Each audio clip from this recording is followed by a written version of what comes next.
Dans cette vidéo, je vais vous parler de la différence dans l'equity entre je prends des parts dans ce qu'on appelle un business à cash flow et je prends des parts dans un business à cash out. Ça, c'est un point super important que j'aborde avec beaucoup de membres, que j'affectionne tout particulièrement. Je vais commencer par le business à cash flow. Quand on dit on va prendre des parts dans un business à cash flow, c'est quoi? Un business à cash flow, c'est un business qui a beaucoup de revenus, qui génère beaucoup de chiffre d'affaires, beaucoup de marge, beaucoup de ce qu'on peut appeler du dividende, mais il y a très peu d'actifs. En fait, c'est un business qui va nous rapporter beaucoup de cash à court terme, mais finalement qui ne va pas être vendable à un prix exorbitant. Ça va se revendre, ça peut se revendre, on peut faire un super exit, mais ce n'est pas l'objectif de cette société. Et c'est important de le comprendre parce que ce qu'on parle souvent, c'est de faire un écosystème, mais au-delà de savoir dans quelle société je vais prendre des parts, dans quelle thématique, c'est est-ce que cette société, ça va m'apporter du cash flow ou ça va m'apporter du cash out? Je m'explique. Une société de web entrepreneurs, ce qu'on peut appeler les web entrepreneurs qui vendent de la formation en ligne, c'est des business, c'est un super exemple pour un business à cash flow. C'est des business qui génèrent beaucoup d'argent, il y a très peu de frais, en général il n'y a qu'un seul associé ou deux, il n'y a que des prestats, donc il n'y a pas de salariés. Donc les prestats, on peut, entre guillemets, vulgairement parlant, les enlever à tout moment, mais ce n'est pas des salariés, ce n'est pas de l'actif. Et finalement, à la fin de l'année, on se retrouve avec un bilan où potentiellement on a fait 1 million, c'est pas étonnant, avec une marge à 80%, ce qui est juste incroyable. Et là où on va avoir beaucoup de revenus. Mais ceci dit, ce business-là, on ne peut pas forcément le revendre. Vous voyez, ce n'est pas un business qu'on va revendre 10 millions, qui va avoir une super valorisation, on va lever de fonds, dessus on ne va pas faire beaucoup de tours de table. Enfin voilà, il n'y a pas cet engouement-là dans la valorisation et dans la capitalisation de cette société. Mais par contre, c'est un super business à avoir dans son écosystème parce que, comme je dis souvent aux membres, c'est un super moyen de faire du cash à court terme pour après investir ce cash-là dans justement ce qu'on viendra dans la deuxième partie des business à cash out. Mais il faut toujours avoir cette vision de se dire ok, la société que j'ai en target rentre dans mon écosystème, premier point.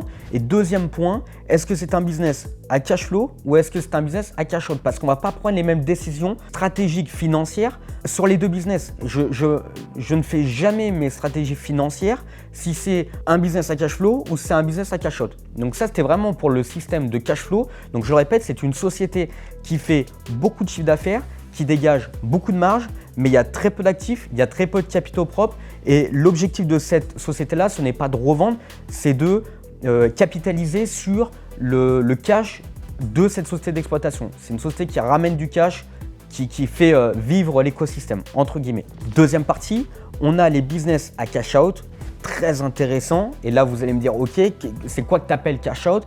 Les business à cash out, c'est ce qu'on peut appeler des startups, ce qu'on peut appeler des business corporate. C'est par exemple, vous allez vous prendre des parts dans une société, la personne va vous dire ok, je suis ok de te laisser rentrer au capital, j'ai un potentiel de revente dans 5 ans et la revente peut être estimée à 10 millions, 20 millions.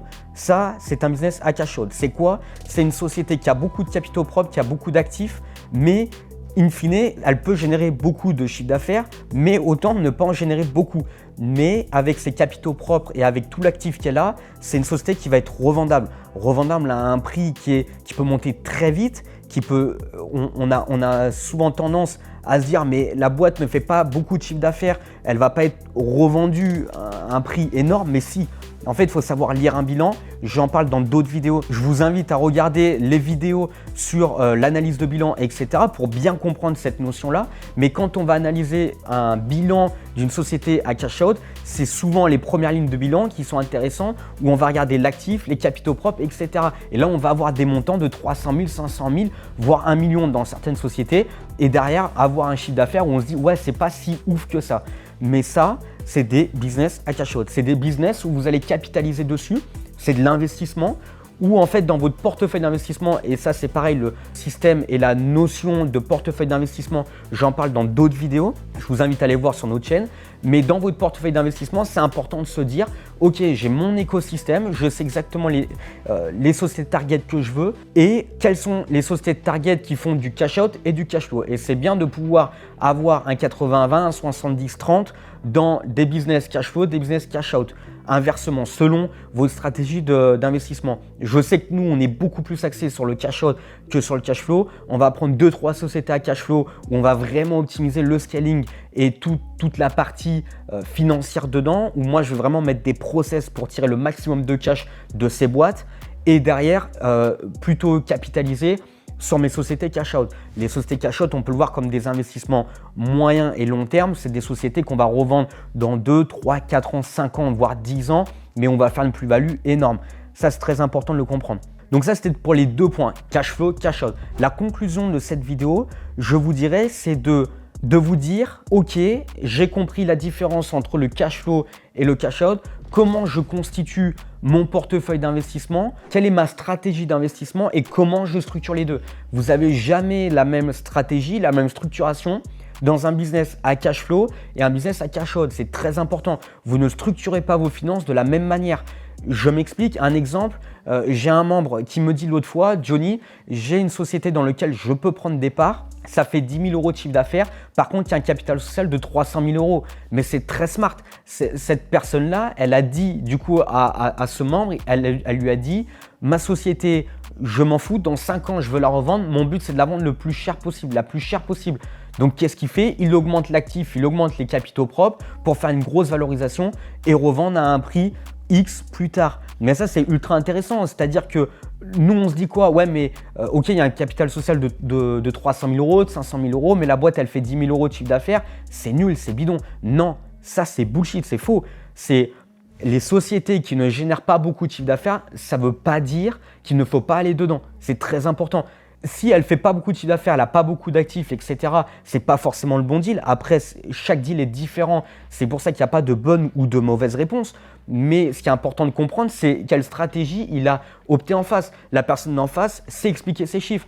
Très simple, j'augmente mon capital social, j'augmente l'actif, j'augmente les capitaux propres, je fais un minimum de chiffre d'affaires, je ne paye pas beaucoup d'impôts. Tous les ans, j'augmente le capital social, je prends de l'actif et la boîte, je la revends. Ultra smart. Et ça, c'est un très bon deal.